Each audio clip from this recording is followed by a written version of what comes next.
All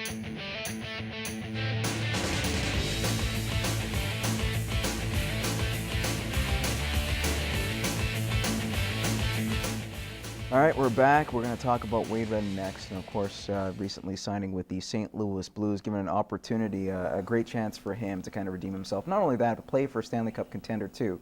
Now, there were talks and rumblings within the Blues organization and some reporters out in St. Louis saying that he could be playing on the top line with Alex Pietrangelo. Very interesting for a guy who's been in the minors for a few years. And, you know, you could say his skills kind of diminished over the last few seasons prior to joining the New York Rangers.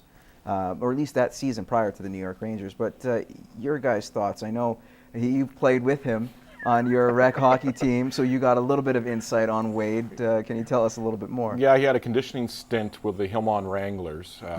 He looked okay. Like he wasn't in our top 2 defensemen, but you know, I think after time he would have been the top 4. But seriously, it's going to take some time. I think it's been 3 years and probably 4 since he was an elite level defenseman. What St. Louis is looking for more is filling those gaps and logging some ice time.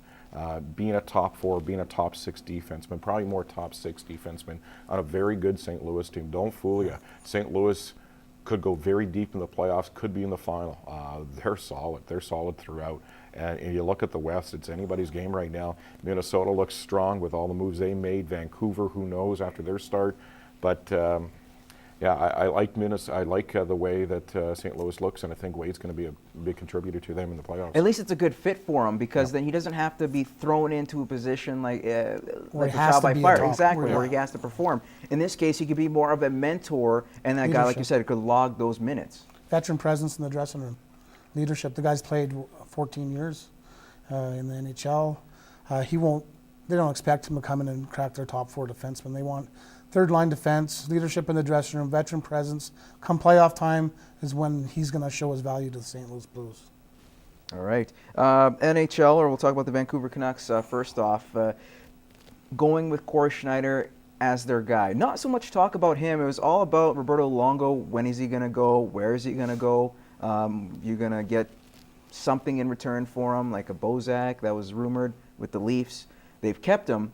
And it seemed like a good thing because the way Schneider played his first game, 5 goals with 14 shots or so, not a good look for you. But again, it's still early. I know the panic button's being pushed in Vancouver, but is it too early to kind of throw in the towel on this kid? Because he's still got time. It's only 1 game.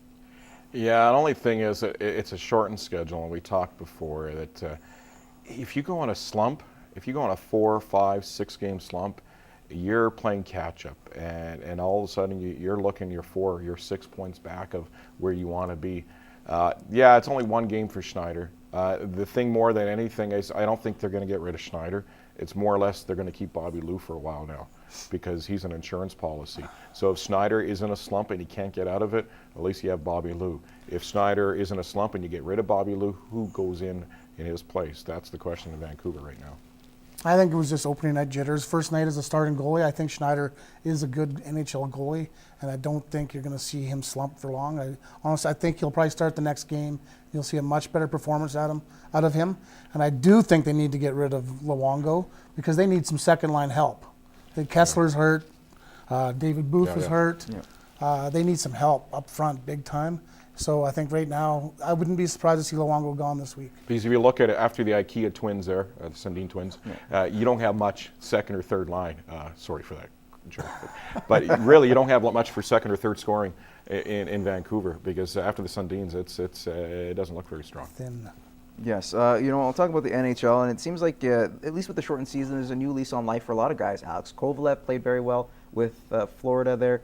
You also had the surprise of Jaromir Jagr playing very well in his first game with Dallas. And you also had Teemu Selanne, 4-point night, the first time a 40-plus-year-old had 4 points in a game since Gordie Howe did it.